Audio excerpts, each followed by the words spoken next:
এই হচ্ছে টুনিদির অফিস।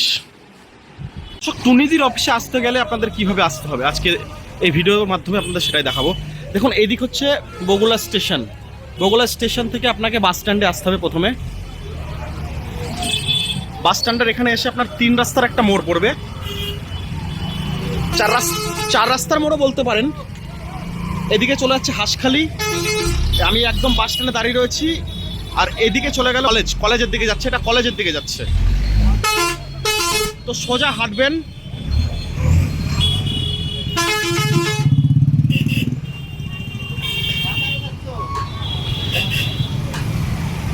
দেখুন দুটো বিরিয়ানির দোকান পড়বে পাশে, বা সাইডে সোজা যেতে হবে কলেজ রোড ধরে, মিয়া অমরের শপ পড়বে।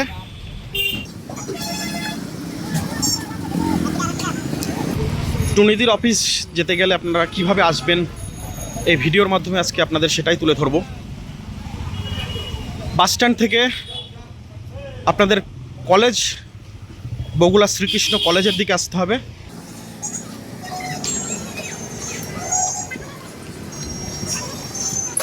দেখুন এদিকে আসার সময় দেখুন ডান দিকে পড়বে মহামায়া ফার্মেসি, নিউ রকমারি স্টোর্স।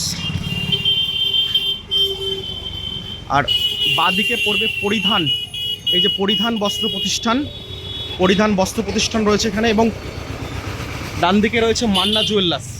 ঠিক মান্না জুয়েলার্স এবং কল্পতরু বাসন ভাণ্ডারের উল্টো দিকেই এই যে গলিটা, দুটো ফলের দোকান রয়েছে। পরিধান বস্ত্র প্রতিষ্ঠানের ঠিক পাশেই একজন ফল বিক্রেতা এবং তার পাশে একজন ফল বিক্রেতা। ঠিক মাঝখান দিয়ে দেখুন একটা গলি রয়েছে গেছে।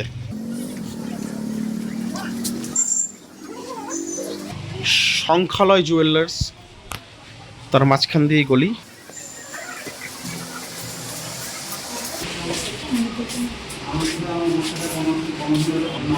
এই হচ্ছে টুনিদির অফিস। দিদি কিভাবে আপনার অফিসে আসা যাবে? আমি বাস স্ট্যান্ড থেকে ভিডিওটা দিলাম সুন্দরভাবে। আমার অফিসে আসার একদম আপনারা ভিডিও দেখেই চলে আসতে পারবেন। বগুলা বাস স্ট্যান্ড থেকে নেমে একটুখানি 2 মিনিট লাগে আমার অফিসে আসতে।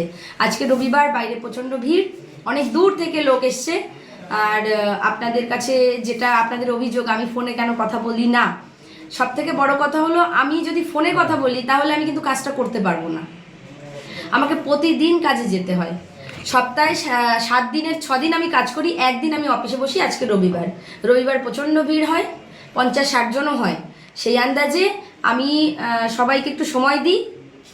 আমার সামনে এসে কথা বলতে হয়, ফোনে আমি কিন্তু কথা বলতে পারি না। কেউ আমি মার্জনা চাই, আমাকে ক্ষমা করবেন। আমি কেন কথা বলতে পারি না তার কারণ এটাই যে আপনাদের কাজ নিয়ে আমি ব্যস্ত থাকি। ফোন করে ডিস্টার্ব করবেন না প্লিজ। আর আসুন সামনাসামনি দিদি ভাই বোন সবাই মিলেমিশে কথা বলবো। ভালো থাকুন, সুস্থ থাকুন, নমস্কার।